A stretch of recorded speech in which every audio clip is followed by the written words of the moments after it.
Hello and welcome to the Daily Atheist Morning Show. It is Wednesday, Hump Day. We made it to Hump Day. It is Wednesday, the 15th? 15th of July. We made it. All right, so we're halfway through the July. It's I guess it's okay. We're halfway through the week and we're halfway. Yeah, that's just how it feels. And it's still quarantine Chris is what's going on. It's quarantine brain I've got here. I have got my co-host this morning is going to be Christian Watkins. Good morning, Christian. Let me pop you on here. How are you doing this morning? I'm doing pretty well. How are you? I'm doing great. Are you having a good week so far? Yeah, it's been pretty busy. Scheduling stuff and launching the YouTube channel and all that stuff has been pretty busy, but I'm excited to be on. You've been doing a lot of things. You know, I didn't give you kind of the introduction I gave you last time because your world has changed since last time. So yeah. Do you want to tell us about what's going on real quick and introduce yourself again before we get into it? Well, yeah, a lot has happened in the past month and a couple weeks. I started the YouTube channel, started the Twitch, doing interviews with people, launching series that I never thought I would be launching, and making friends I never thought I would be making. And basically, you'll see in the description, just check YouTube or Twitter, and it's all on there. It's much different than last time when all I had was a website and an organization. So, absolutely, you've been moving right along. You're also with correct me, it's the Atheist Association of Wisconsin. The Atheist Society of Wisconsin. We're kind of pushing that to the side right now as far as getting my stuff launched before we do that, because my co-founder is in the Army right now. Okay. So we're kind of pushing that to the side for a little bit, but doing something else that's not announced yet, but that'll be announced soon. So. Okay, well, I want to take a moment and I want to say hello to everyone in the chat. Good morning, Nakasuchi, Raging Atheist. Ethan, howdy, brother. How are you doing this morning? See you tomorrow on the show. Epileptic Skeptic, Native Atheist, Kristin. Hi, Kristin. All you wonderful people, thank you for joining us.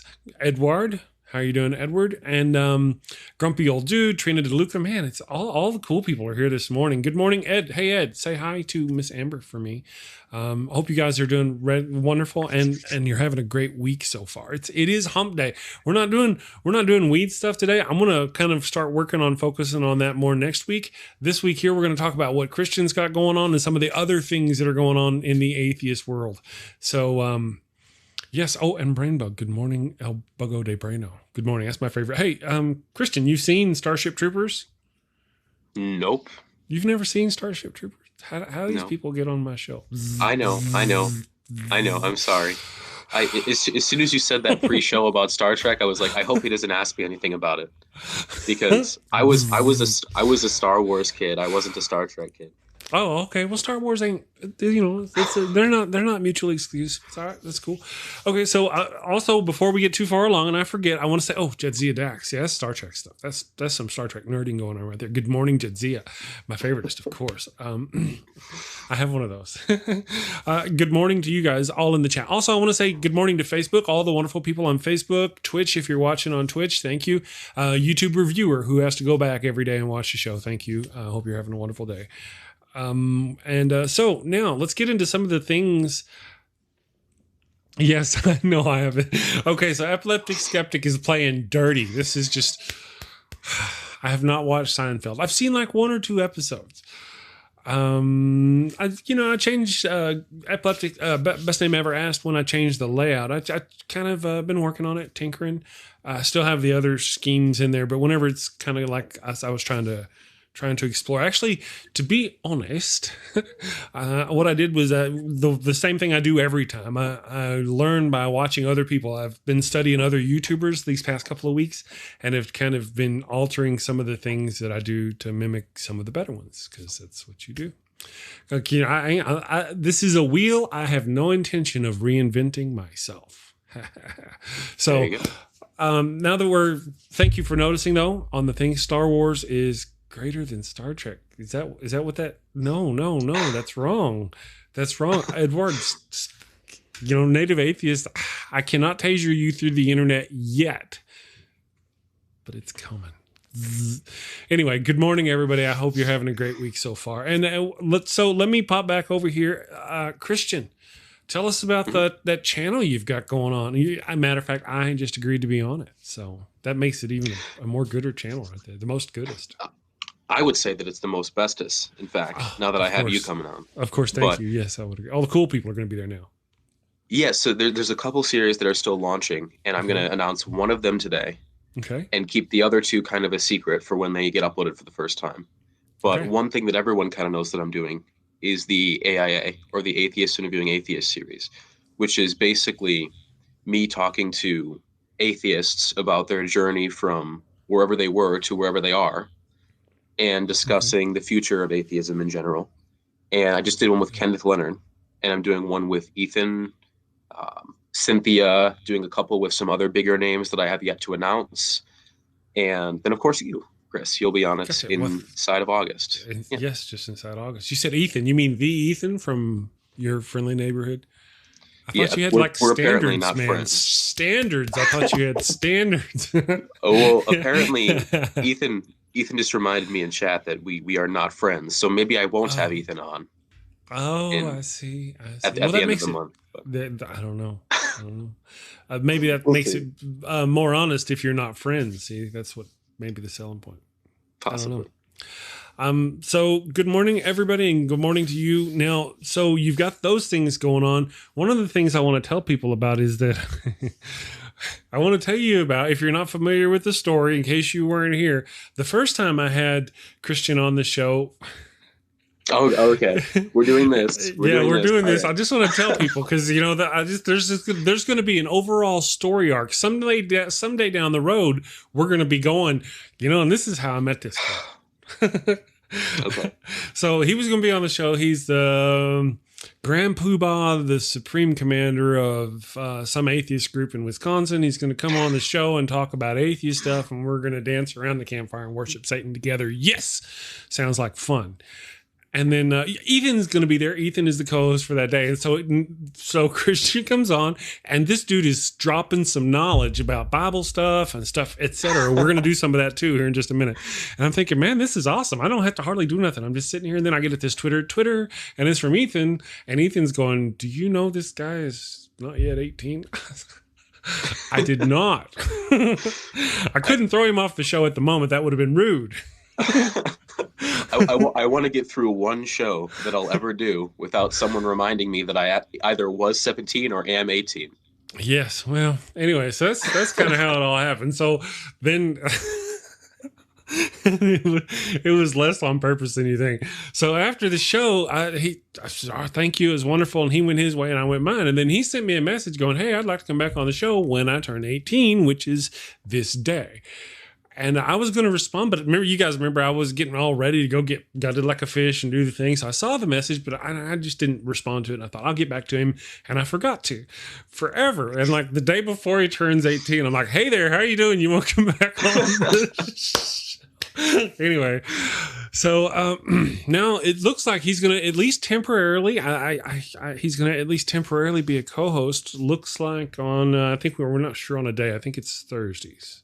Thursdays was the tentative agreement. Yeah, the tentative agreement. So thus far, and partly because we were doing Weed Wednesday, and I got you on Wednesday because this is the day that I happened to agree to get you on here. But you're not. I mean, most states, you may be old enough to vote, I guess, but most states wouldn't think it's very cool to have you talking a lot of weed knowledge. Correct. Yeah. Okay, and I mean, me too. It just kind of feels creepy. It's just creepy. I don't want weed knowledge with somebody that's not what I want to do with Weed my Wednesday area of with. expertise. Yeah.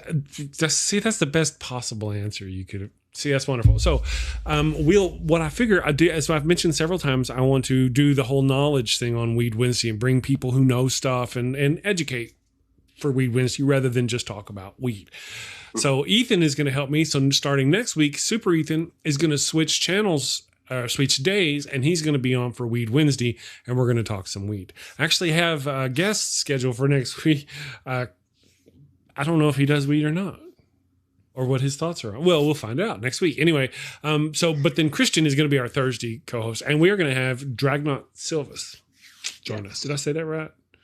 I think so. I think so. I think I did. I did. I did all right. I usually just say drag out of fear of mispronouncing it. Drag, yes. Well, the first time I feel compelled that I have to say the whole thing so they really know who I'm talking about. But after that, I feel like I can say Drag is going to be on the show. Drag is going to be on my show. Now he pops through the chat all the time because he's awesome, and visitates with us. But a week from tomorrow, mañana, he will be joining us. So that's going to be a lot of fun. Super Ethan, that's right, exactly. The Super Ethan, the amazing, yeah. Well, I'm the amazing Super Chris, and then Maynard Saves. Good morning, Maynard. How you doing this morning? Drag, not. That's right. So those are the things we've got coming on. I'm going to pop you back on here, and we're going to let you talk about one of the things I want to talk about, and I want to pop up a video real quick, and talk about it. Good morning, Jason from Dragons in Genesis podcast. Awesome stuff. I want to pop up a video. There was an archaeologist. I briefly mentioned this earlier in the week, and I want to pop up this video and share it with people. This is kind of part of I'm experimenting with you people. You're victims. Not victims. Let me think. What's a better word than victims? Guinea pigs. That's what you are. Guinea pigs. So I'm going to, is that better? I don't know that that's better. Anyway, I'm going to, let me see if I can do this. Ta-da. No, it's not showing us the screen. Que paso? Oh, there it is. All right. So I'm going to run this thing and let these people listen. Eliseo Gil is a Spanish archaeologist who was celebrated in 2006 for discovering one of the earliest depictions of the alleged crucifixion of the Jesus Christ character from Christian mythology. That's a hell of a drawing, isn't it? I mean, when we look at that, I mean, that's good stuff. That kind of looks like that, what was the name of the turd from Jesus Christ? Was it no? Oh, the cartoon. Yeah, the Jesus Christ turd or whatever from damn it, that kids but not for kids cartoon. You people know what I'm talking about. That's what it looks like. Family Guy? No. South Park? South Park. South Park had some kind of turd on there that hopped and danced around, and that's what that's what that reminds me of is they can't even see it. He was sentenced to 2 years and 3 months in prison a few weeks back for forging it all. Mr. Pooh. Overall, investigators found that he had manipulated a total of 36 artifacts that were riddled with spelling errors, modern glue, and other simple mistakes. Another clue was the lettering and pictographs were all conveniently in the center of broken pieces, as if all of them happened to be spared when the pottery had broken. Investigators say the worst part of Gil's forgeries is that he used real artifacts as a base, forever damaging them to create the false pieces. Okay, so that was something we briefly talked about the other day. I hope it went through with everybody. I'm still learning on there. I'm going to go back to these right here because it gives me more of a... There we go. I want to give a special thanks to Stephen DeMarco from Atheist News for the clips that he's using. I'm using him also as a guinea pig. I wanted to start to kind of bring some atheist news, trying to bring the show back to atheism by dropping a little bit of atheist news and then discussing it. In this case, it was a Spanish archaeologist who his claim to fame apparently was to have discovered the earliest Jesus artifacts, which you guys didn't get to see. I'm sorry about that. I thought I had the screen all proper to where you could see it. But anyway, what he had was a piece of artifact where he had scratched into it a cross. And on the cross, it was a Mr. Pooh looking creature. Yeah, no, you couldn't see the drawing. That's most unfortunate. Let me see if I can change that real quick. I don't know if I can or not without being a big pain in the butt. Anyway, I will put a link. Let me put a link to the whole video. That was my plan. Let me put the link to the whole video to Stephen DeMarco's video. Copy, paste. Here we go. To the whole video. This is to the Atheist News. One of the things I'm working on is sort of like it seems almost like there's they talk about the war on Christianity, but really Christianity or religious people in general are kind of having a war on science. And that's real. I mean, it is actually real. They are doing things that are causing, in the name of their religion, against science openly, and that's why they're doing it, and it's hurting people and other people, not just themselves, but other people. I mean, so there is really a war going on against science with religion now, and we just we aren't seeing it. It's not labeled as such. And I want to point that out because, if you go watch that video that I just did, I just kind of thought I'd watch his video and chill out Stephen DeMarco because he's got a good channel and it's cool, change up my stuff a little bit. But you go watch that video, and now he didn't know I was going to do this, but there are 1, 2, 3, 4, 5, 6 different instances. He's just doing atheist news, going around what's there, talking about preachers who have sex offenses or stuff like that, because that's what he does, right? But in that 18 minutes of video, however many times I said 6 or 7 or 8 or all those times, every one of those is a religious person or group flaunting and denying science. And one of them is, like a church meeting without masks, or a church leader, a different one to be a church leader doing things without masks, or church groups making it to where it was actually, I think one of them's they're Christians and Jewish, make it to where New York had lifted this 25%.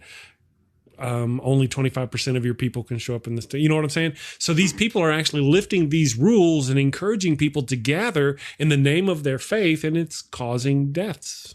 And there's so many of them happening. He didn't mean to do it, but 6 or 8 of them in that one video that he just inadvertently is covering the news. Different examples of, you could almost call it different battlefronts to where this is going on. They're taking in. That's just kind of something I've been going off about. Now, before this, I'm sorry. If I may, I was just going to kind of add something to that, which is a lot of the issues with, I think, religious science is that typically in science, you hypothesis make, and then you test it, and then you find different theories and models that fit the facts of the matter. The difference is that religious ideologies are not hypotheses that can be wrong. They're not seeking to prove their hypothesis wrong. They're seeking to prove it correct. And even in the face of evidence to the contrary, they'll find ways to make the evidence fit the already existing model, which isn't really how science ought to be done. You ought to find the evidence and make a model that fits the evidence. Right. Well, they're specifically thumbing their nose at science. That's literally what I'm talking about. Science says go left, and they're going right to prove their faith.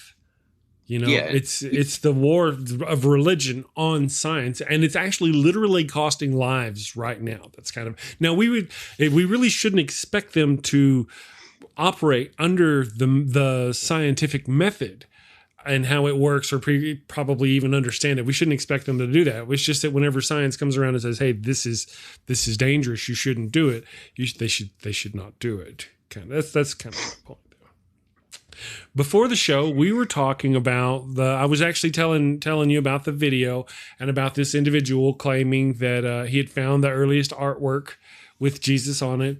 And you started talking about the historicity of Jesus. Christ, yeah. Mm-hmm. Yeah. And so one of the things that's very apparently a divisive topic is that whether or not people believe Jesus was real, even if you don't believe he was a supernatural being. There's a subset of Christians who believe he was a real person, or not Christians, atheists. There's a subset of atheists and scholars, if you will, and of course Christians, who believe he was a real individual, obviously without power. If you know what I mean. And then there are those who don't. You fall on you don't believe he was a real person.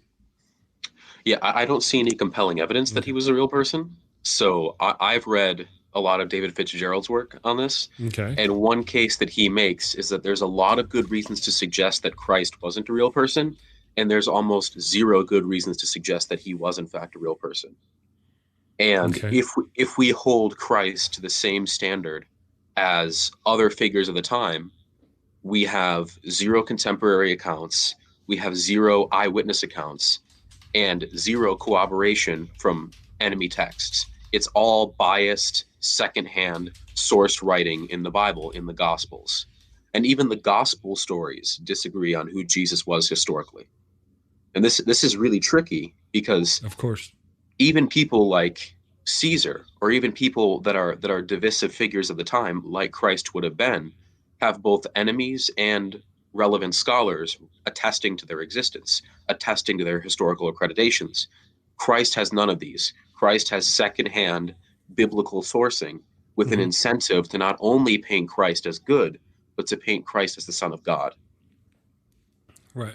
Well, the way I've always seen Christ is, the further along they went from the actual time of whether there was a Christ or not, they just kept elevating him, but after studying some of Dr. Richard Carrier's work, I kind of leaned to the same direction. There never was really a real, hey, Jason is in the chat. Jason, what are your thoughts? Jason from Dragons in Genesis studies a lot of this stuff. If you have thoughts on this, Jason, let me know. And I mean, I could actually pop you in even if you wanted to join the show. I don't know how, because he's also got some thoughts on that too. I've never really heard a compelling argument for the existence of a man named Jesus or whatever, a man patterned after. I've never heard the compelling evidence for. Now, the people over at Divine Disbelief, Nathaniel, I believe, is quite passionate. It's my understanding. I'm just secondhand hearing that he's quite passionate about the fact that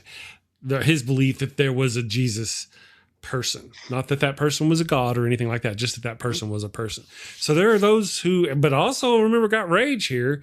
Nakasuchi, I think I remember Nakasuchi doing a video saying Jesus was not real. There was no. So scholarship on this, and I'm speaking at this from a layperson citing scholarship because I'm not a historical scholar and I'm not an archaeologist. So all I can do is cite the experts. And as far as I'm aware, mythicism, or the position that Christ didn't exist, is unpopular. I wouldn't say that it's unpopular because there's no evidence. It's unpopular because the majority of historical academia is primarily religious. So there isn't a strong consensus in historical academia on Jesus Christ not existing because it's majorly religious. And if they said that, then there would be almost no religion left. So, but among atheists, I would say it's much more divided on whether or not Christ was a historical figure. I would say that you have to demonstrate that Christ was a historical figure because that's the claim that's being made. And until you do such a thing, I'll continue to say that I see no compelling evidence that Christ was in fact a historical figure. Yeah. Godless Granny, good morning. It's nice to see you today. I hope everything is going well. She had some good videos. I watched part of it last night. Evening time is hard for me. She had a great panel on last night, though. She says that Godless Engineer is also a mythicist. I've heard of a couple who are not. Do we have anybody in the chat who has got any kind of... Yeah, see, and that's the same thing, Rage. Rage says that you've got it exactly right. That's what I've heard before. That's been my feeling. If somebody was to ask me, or, if somebody were pulling off my fingernails, forcing me to tell them whether I thought Jesus was real or not, I would have to say no. That's what I'd have to say. Yeah, I would say that too. I know just some prominent atheists who I know aren't mythicists. One is, surprisingly enough, I'm pretty sure Matt Dillahunty isn't, because he and I were talking about that one time. And he seems to be much more on the fence than a lot of other atheists are. He seems to actually think there's a good case that Christ was a historical figure. I disagree with him, but I haven't seen any compelling evidence that Christ actually existed beyond biblical sources and very biased extra biblical sources. But outside of that, I don't know what evidence there is. So I would have to look at it. Well, according to the Rage, he said Matt isn't, but we've got Miss Kristin. Kristin, do you know if off the top of your head if Matt is because she follows his work pretty good, I think. Do you know if he's a mythicist or not? I don't know. We'll have to check. I don't know. Godless Granny says she thinks there was a historical Jesus, but most of what people say about him is myth. Yeah, I think at best it could be one of those situations where there's a lot of exactly what you said. Everything you said is true, and what Dr. Carrier says is true, and those other people who've said, even tons of mice said, a cosmic Christ who lived up in the heavens and fought his battle in the twilight zone between heaven and hell, heaven and earth, or whatever. That's fine. And there happened to be that guy over there that had nothing to do with any of that, who 100 years later, I don't know about 100 years later, who later they said, you know what, that's the guy who this is written about. I could see that, but that it's actually... Well, one of the tough things about Christ is that all of the accounts of Christ seem to be interested in painting him as the Son of God. there isn't really a contemporary, non-biased, historical account of Jesus. Jesus is depicted with the miracles and inseparable from said miracles. So if Jesus Christ didn't in fact do those miracles, is it possible it was based off a historical figure? I guess. I mean, I'm willing to grant that. But I guess what I'll say is, in the absence of miracles, if the miracles didn't happen, then all of the writing that we have on Jesus is not true. Yeah. There isn't a single account of the Jesus writing that does not include stories of his divinity included inside of that. So it's really tough to separate the two, to separate the myth from the historical figure. Right. Well, we can see how the Jesus being a myth instead of being an actual living, breathing person could be devastating for certain institutions. Let's take the Catholic Church, for example. Don't think that I talk about this often, and that's why I'm grinning, because it just hit my brain that they claim to have parts of the physical body of Jesus in, so there's that, so that a lot of people would have a hard time. But then let me ask you though, I am somebody who I would easily change. It would not be too difficult for me to change my position if we found actual archaeological evidence to a scientifically reliable degree that said Jesus was here, this happened, this was a real person, and now that they're not going to be able to say they're not going to be able to prove in whatever they find that he was bodily taken to heaven, but they'd be able to say that that was a real person, that these stories are based on. Whether the stories contradict or not, it was still a real person. I could be convinced if the proper evidence were found. Yeah. Could Dr. Carrier be convinced? Could those people out there who have books, their whole public figure spiel is about this aspect of Jesus, if that were proven wrong, how would they adjust and change their mind? Would you change your mind? Oh, I mean, of course, if the evidence showed that I was wrong, then I'm under obligation by my own standards to change my mind. Yeah. But I think the issue that I have, and this is maybe perhaps a unique take, which is why I hesitate to say it because I'm not a scholar, but I feel like basing Jesus Christ off of a real person necessitates that the myths be true. Now, I guess you could say that there was a Jesus that did none of this, and he was just mythicized completely. He was just a random beggar that everyone was just like, let's pick that guy to be the historical Jesus. But I feel like because Jesus is so inseparable from the miracles, from the resurrection, that if those things didn't occur, we can be pretty much almost certain that figure didn't exist, at least as presented in the Bible. Of course, absolutely. And if it was based on a real figure, it would look nothing like the Jesus we have written accounts over. So he might as well have not existed. Yeah. I agree. Absolutely. One of the things that I've always, to me, it doesn't matter. To me, it doesn't matter. I would obviously change my mind you can have an actual Jesus Christ. There could have been a person. Let's say we do find a manuscript from Pontius Pilate himself, literally, that says that, today this Jew came through and we killed him, and a few days later he was not found, or whatever. Then I could go, okay, fine, there was a real Jesus Christ. Just because that does not mean any of the miracles that are claimed in his name are true. Does not. Just because that he happens to be found to be a real person does not. Right? Am I right or am I right? Or am I right? And this is something that David Fitzgerald points out in his book, which is excellent. Even if you could demonstrate the resurrection, you would be only demonstrating that. Like, it's not the case. It's not like a Jenga game where if you pull one block of Jesus's life, the rest of it comes with it. It's independent. You have to prove all of these individually with historically reliable scholarship in order to buy each individual claim. You can't just say, well, if the resurrection happened, then clearly he multiplied loaves, or clearly he walked on water. That isn't really how this works. So the best you could do with proving that the resurrection occurred, and by the way, you didn't even say that. You just said that he in fact left the tomb. There's grave robbers. There's all sorts of different ways that Jesus Christ leaves that tomb. Right. But I was specific.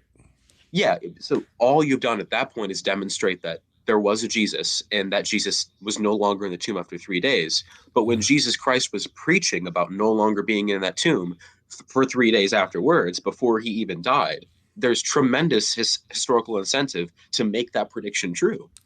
Absolutely. If in fact Jesus was a real person. Absolutely. And it's easy to, well, but it's also easier to do it after the fact as well, as we know common. And Jason here, are you able to read the chat? Jason from Dragons and Genesis is talking about the cleansing of the temple is based on something. He's talking about how they've stolen these from other things. Some of the events occurred, but they happened to multiple people. See, that's something I've heard as well. And also about at the time they had lots of people going around claiming to be divine or a son of God, or, it's like being a rock star. As far as I'm aware, there is a multiplicity in accounts of various biblical parts of the Bible, right? There's a multiplicity of certain accounts. But as far as I'm aware, and I could be corrected, the Jesus accounts, the miracles, there isn't a multiplicity of accreditation. There is, in fact, secondhand, biased, non-eyewitness accounts. Any contemporary eyewitness accounts either don't exist in writing or we haven't found them yet. And that's at least as much as I know. And in the absence of that, you don't have really good evidence for the historicity of Christ until you can demonstrate that there's reliable historical attestation to the existence of the Christ. And you don't really have that in eyewitness. You don't have that in contemporary accounts. And once again, not a scholar, just citing scholars. Right. Absolutely. I'd really enjoy getting you and Jason on the show at the same time. Jason is I keep mentioning him, Dragons and Genesis. He's a truck driver. The first time he did this show, he actually did the show from the cab of his truck. And we didn't realize, I guess, for most of the show that he was actually in the cab of his truck. But this guy, seriously knows some knowledge about the Bible and the things that are going on there. Of course, let's see, the tomb scene came from a popular novel at the time. Man, there's just so much of that shit that went on where they're just going to take what they read and apply it to themselves. There was something called, what they called the infant. Yeah. What they call it, the infant. Some of the earliest writings of Christians where they just made shit up or stole other stories, or they lamented their own way overboard. They blew we're getting just oppressed and hurt and all this other, way overboard, the infancy gospels is that. Oh, thank you. My brain was hurting there. And just to kind of answer Dragons and Genesis, John does claim to be a witness of Jesus, but John is based off of Mark, which is the first scholarly written part of the Gospels. And if John is basing what he read off of Mark, and Mark was written first, and Mark wasn't an eyewitness, I don't know how you get to the idea that John was an eyewitness.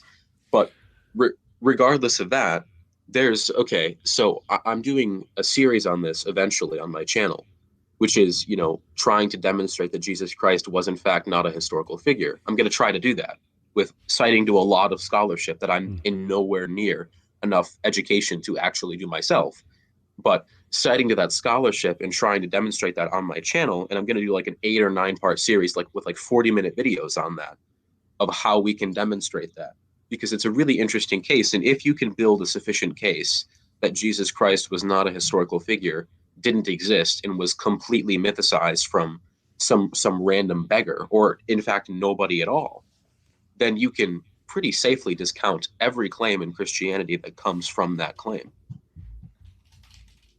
Yeah. Let me catch up here with the chat. Native Atheist. Native Atheist said he heard Yahweh described as a war god.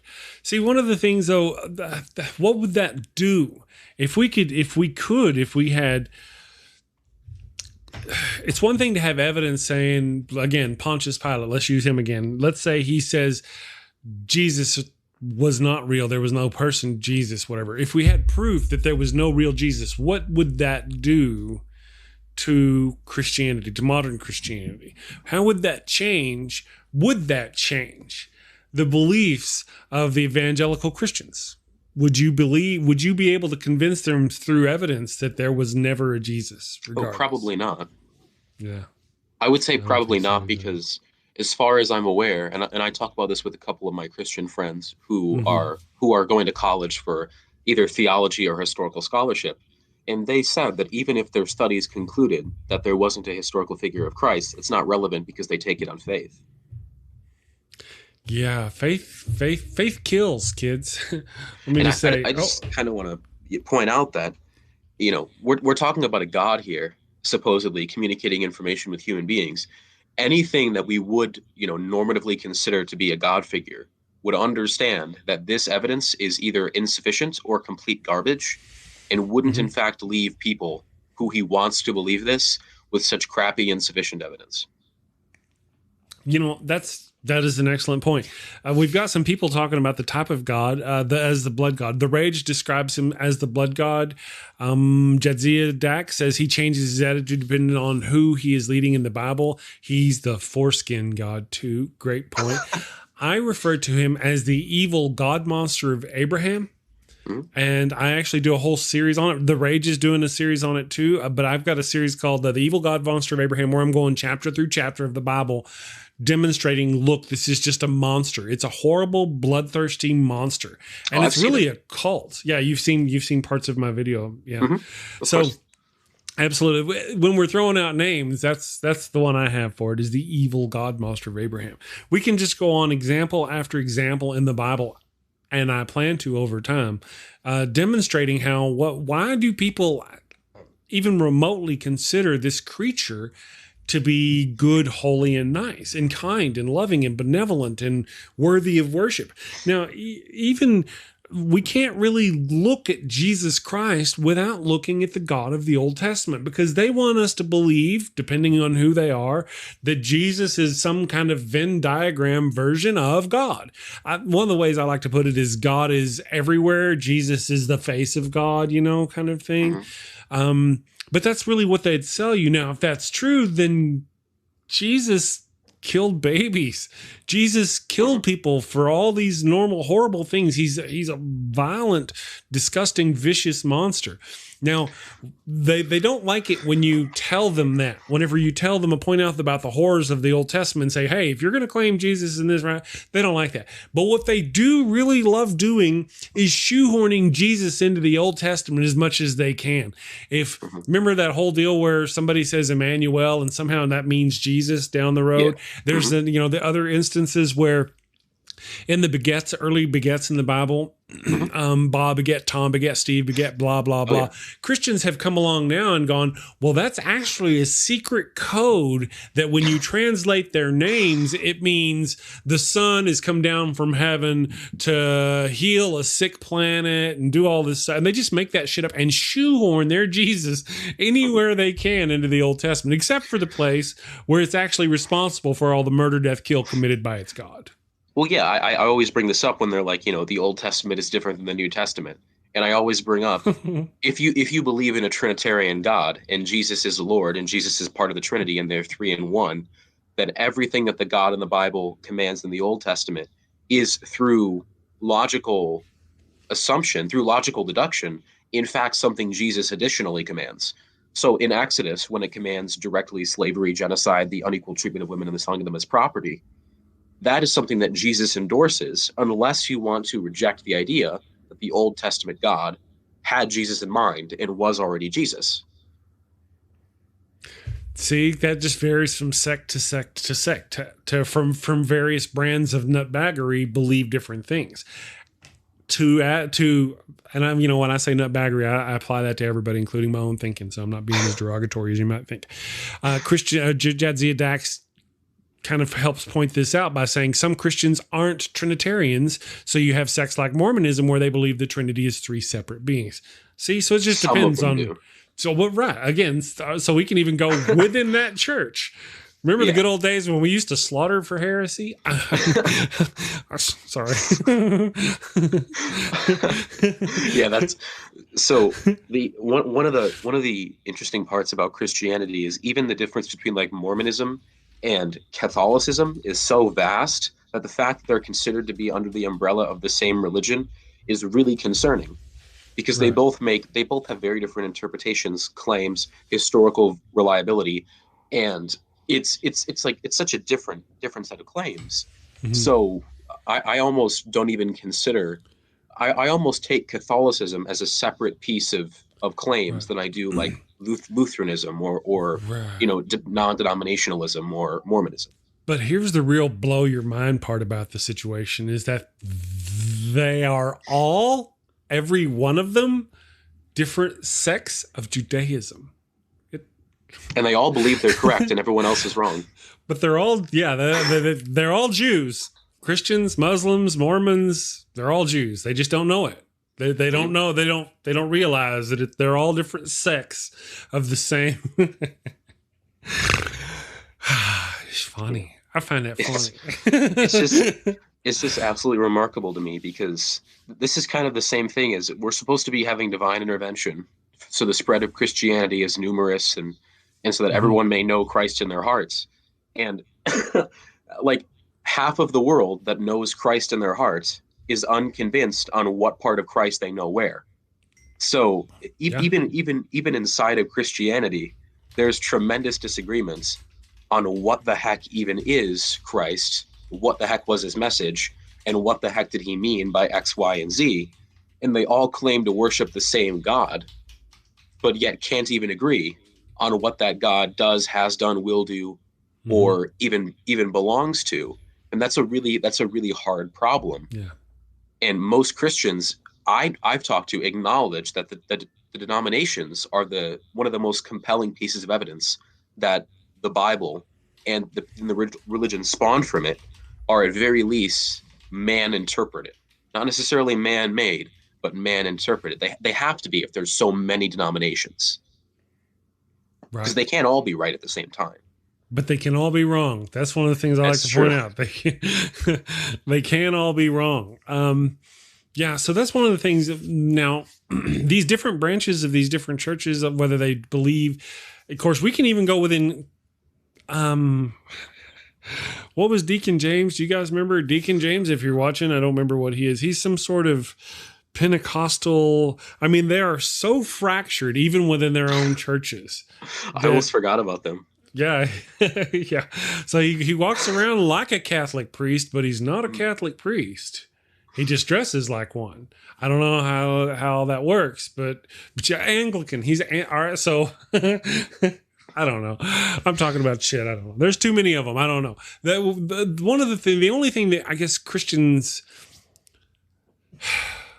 we are not unlike them in that we all believe one certain thing as far as atheists, and then beyond that, it's no holds barred. You know, I always refer to it as our secret handshake. I consider myself a liberal skeptic atheist, and that's the secret handshake I've got. You may come on here and you're an atheist, so our handshake kind of works, and then you'll start going pro-Trump. And I'm like, wait, that's not part of my handshake. Or, you know, you'll be like, I hate them gays, and I'm like, wait, that's not part of my handshake. Should we sing along and do happy skippy dances just because we're both atheists? No. Yeah. We're not, you know, so we have our own fractures. Well, all right, now let's talk about atheists that are liberal. Just in our atheist community, we have fractures. We have little fractures between our groups of celebrities or pseudo-celebrities, or I don't know what you want to call them, public figures. You know, some people don't talk to these people. You don't talk to these people. We all believe the same. Christians bad, trying to oppress us, stop the Christians. We all get that. But then when it comes to working together, we don't talk to each other. So we're not that much better. People suck. That's what I'm saying is people suck. YouTube moderator, YouTube people suck. You suck too. I would say that's a really good point, Chris. But in the sense, atheists don't make special claims that our worldview is influenced or divinely inspired. So when we have different worldviews, it makes sense because we're free thinkers. But when Christians have different worldviews, it's really hard to reconcile it because a lot of them claim direct divine inspiration, or at very least, they're getting their information from a book that has divine revelation. So Christianity, if true, should have some more consistency. I would think so. And atheism, as it is right now, is how it would be if it was accurate. I mean, it is accurate to one single stance on one single issue, and everything else beyond that is just political stuff. It's not relevant to the actual issue of atheism. Right. Kristin here makes a good point. This is atheist equals atheist, nothing more. And that's the only thing we can. That's one of the things. All I got to do on my Facebook page is, because I've been building Facebook friends for years. I probably got a decade on my Facebook, Chris Mallard Facebook page. friends that I've got in common. I've got 4,000 friends, and all I have to do is post something that's pro Black Lives Matter or pro, any of these things that are going on, and they start coming out. Oh yeah, you can go on their Facebook page and you can see that they are indeed atheists. But then if you look far enough, you find a lot of hate that's not, to be honest, your kind of hate. It's not the same hate that you like to hate, and therefore I'm like, how the hell did you get on my channel? You don't hate the same people I hate. You actually hate me and the people I like. So that's just kind of how it is. This is why I think it's important to say I run an atheist YouTube channel, but I also run a progressive humanist YouTube channel. And I gatekeep in that way, not because I dislike people who disagree with me. In some cases I do, but in some cases I don't. Right. So I add progressive humanist because I'm not going to invite somebody on who has a deep dislike for people that I love. Like, why would I do that? So atheist or not, your worldview is going to be separate in a lot of ways from your atheism. It could be informed by it, but it's going to be very separate. So my first question is often not, are you an atheist? It's, are you a progressive? Are you a humanist? Do you believe in some of the social values that I believe in? Because even if you're an atheist, you could be a hyper conservative atheist who just lacks a belief in God, but you still have all of the economic and social policy of a conservative. Yeah. Real quick, Native Atheist mentions that circumcision, for example, came from but they were talking about how they stole a lot of these things from these other things. Circumcision came from the Egyptians. The Jews adopted it. See? Yeah, that's so. I think the historical case for that is pretty strong. There's a lot of really good documentation on that practice existing before Christianity or Judaism, and then being later adopted by those scholars in an attempt to make a historical tie to those sorts of time periods.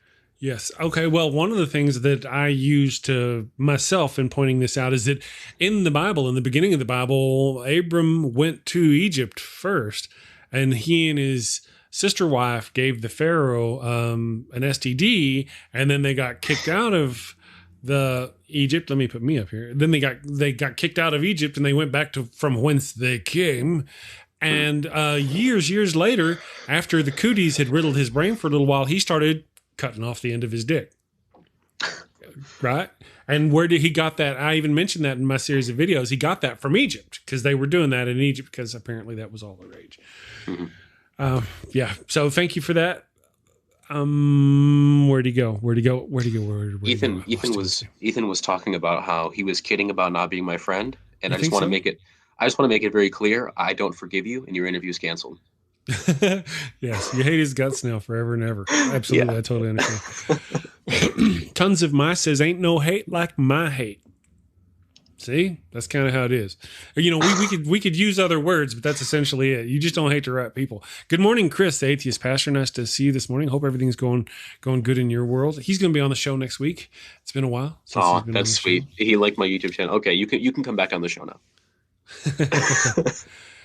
Only 55 more subs. So that's awesome. You're going pretty good. Yeah. Yeah. In 2 days, I went from like 0 to 45. It's pretty wild. It's still pretty wild.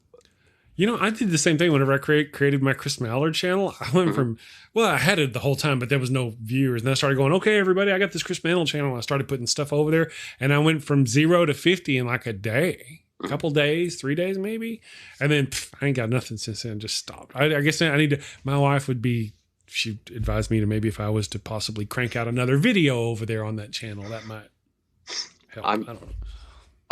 I'm lucky enough to have a tremendous support group around me that's stuck by me even when I was doing nothing besides trying to get on shows that I wasn't qualified for or old enough to be on.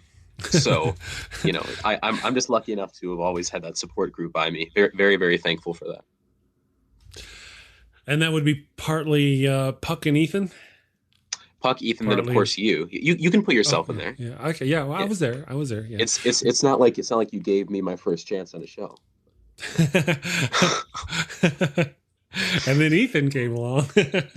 Well, I remember when I first started my channel, doing the live streams. I started and there was one person. There was, 0 people watching or one person. And just having that one person there was so important. And at the time, it was either Math Pig or Critical Cripple Dave, and it was just wonderful having them there. They were wonderful. Just having them there made the whole difference. So yeah, this support group is great. And then in your case, you're a content creator, and that's what I want to do with my channel is get fellow content creators to come in and co-host with me on those days. And I have sometimes I rotate them out. Obviously, we change people and get things going, but fellow content creators on there to grow the channel, to help grow your channel and get things going along. So it's really been working out pretty good. And Ethan says he is thankful for you as well. So sweetie, hug time. Touchy-feely time. Okay. Touchy-feely time. So what you got going on next? We got about 10 minutes left. What's going on? What's coming up next? Obviously, you're going to be on this show next week. Yes. Yeah, I'll be on this show next Thursday with Drag. One thing that I'm doing is, I don't know if you guys know this, but I'm an evolutionary biology major. So one thing that I will be doing on my channel is talking about evolution in a depth that hopefully can be understood by the general populace, but also has enough accreditations to be actually useful in conversations. But that's kind of that's kind of on the side right now. One thing that I am trying to launch is a podcast called An Evolved Understanding, which is where I take people who are experts on very specific issues, bring them on, so that we can all have an evolved understanding of a particular topic. So I'm trying my very best to get David Fitzgerald on, because I want him to talk about the historical reliability of the Gospels and the historical figure of Christ. And I want it to be like an hour-long talk with me and him about, what is the best evidence? How can we have an evolved understanding of a particular niche, a particular topic, in a particular form of scholarship? So I do have a Twitter. I think it's in the description. But I don't think I have your Twitter in the description. I don't think I do. I could be wrong. I should just tap on Ethan. I was going to be like, Ethan, Twitter. Ethan, Twitter. Boom. Twiddlate. And just hope that he puts it in there. Have you been on Neil the 604 Atheist show yet? Scheduled to go on there at the end of August. Good man. Got to get that one out of the way. Now, Atheist Pastor, you were telling me that you have a group of people who are going to be on your show over the next month or two. I would like to throw his name in the ring and suggest you get with him. Chris, are you familiar with Chris, the Atheist Pastor? Of course, yeah. Okay, I didn't know if you had him on your radar to get him on your show as well. I didn't even try. I didn't think that he'd talk to me, but hopefully he will. I still have this like little baby shell thing where I don't think anyone will answer my messages. So I definitely will give that a shot though on Twitter. But okay, there you go. So yeah, there you go. He's probably going to hit you up on Twitter too. So, and thank you, Ethan, for that. Christian J. Watt 1. Yeah. 1. Yeah. How do you? I wanted it to be Christian James Watkins, but for some reason Twitter just stopped typing when I was making the username. So I mean, it's fine. It's simple enough. By the way, someone asked up above, I think it was Epileptic Skeptic, the first atheist show that I listened to. It wasn't really so the first show was the AXP, but the first atheist I listened to was Hitch. Gotcha. Hitch was wonderful. And when was that? How long? Because some of you don't realize he's kind of a little on the young side. How long has it been since when you started watching the Hitch, and then you started watching AXP, and you? Oh, because you were a Christian to begin with, right? Correct. Yeah. Today is my eighth month as an atheist. So it would have been 2 months before that, 2 or 3 months before that. So about a year ago is when I first started watching Hitch. Gotcha. Yeah. So I mean, guys, he is very new to the whole thing. And this is one of the questions, we still have a few minutes. Nobody's rushing, I don't think. Let me ask you the question. Now we can talk about, I think you told us once before about how you went from being a Christian to being a non-Christian. That's great if you want to touch on that again, but what made you decide to be an activist, to make you put the voice out there to go full blown against that yonder, what you used to believe? Was there something specific? Yeah, it was the atheist community of Austin.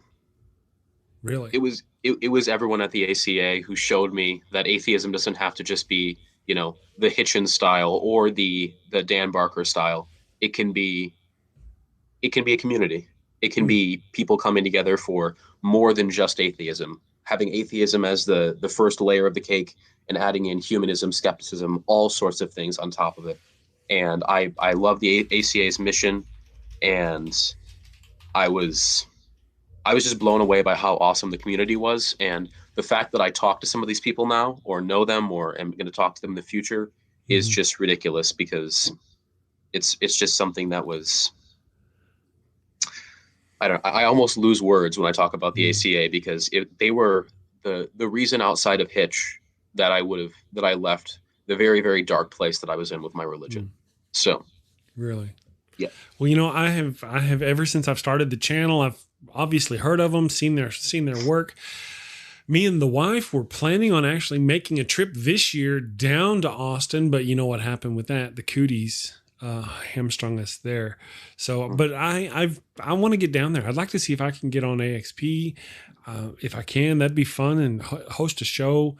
I don't know, just a wonderful group. I hear a lot of great things about them. That it's one of the things I hear, and I don't really know how true it is that they are an actual, a real community. I don't want to use the word commune, but it's a small place where some people actually stay there and do stuff, and that's what it's developed into. So I'd like to go check it out. What I want to do is I want to go down to Dallas area, meet with Aaron Raw, get on Atheist Edge with Jim Hall, and do that all kind of partying with him, partying with Aaron Raw, and then sneak on down to Austin and hang out with Matt Dillahunty, bump elbows, knuckle bump Matt Dillahunty, and hang out with all those peeps and do that thing, and that would just be awesome. So I'd like to see if I can get, and it's sort of like you in that little shell. They would probably welcome me just fine. I'm sure some of them have probably heard this show and whatnot, but here I am. I got to get bigger. I'm too small before I can try to hope to. If you're too small, then I'll never get on Talk Heathen or the Atheist Experience. So. See, so maybe that's one of the things I need to realize and just go for it and say, hey guys, I'll be swinging down that way. Will you be there? And then if they say yes, then plan to swing down that way. Anyway, there you go. That's sort of my plan. All right, guys, it's time. I'm going to say thank you to everybody. Thank you, Kristin, for showing up today and having a good time. Next week, I'm going to have Kristin on Thursday, and we're going to have Dragnut Silvis, and we're going to talk about fun stuff, all manner of stuff. Yes. Now, here in about, I guess, an hour or so, Nakasuchi's got a video. He's been putting links. Nakasuchi, if you're still listening, please feel free to put a link to the show you've got coming on. I heard this guy named Carl. I would so love it. I would so love it if Carl would call in and visit with Randy Chris. That would just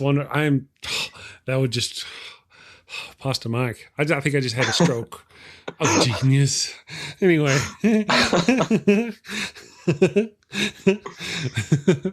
That is wonderful. Thank you all for showing up. Thank you, Kristin. Thank you, the Blazing Wizard Pope and Dragons in Genesis, best name ever. Hey, Science Talk TV, Chris, nice to see you again. I hope you're doing good. Thank you to Stephen Mark and Mark DeMarco for the video clip. I've got his link down below somewhere. Click on it. Go check out his channel. Thank you to everybody. Have a great day, and we will see you tomorrow. Thank you for watching the show. A special shout out to my gold level Patreon supporters, the Blazing Wizard Pope, Ian Davenport, Cindy PLAZA, and tons of mice. Thank you, and have a great day.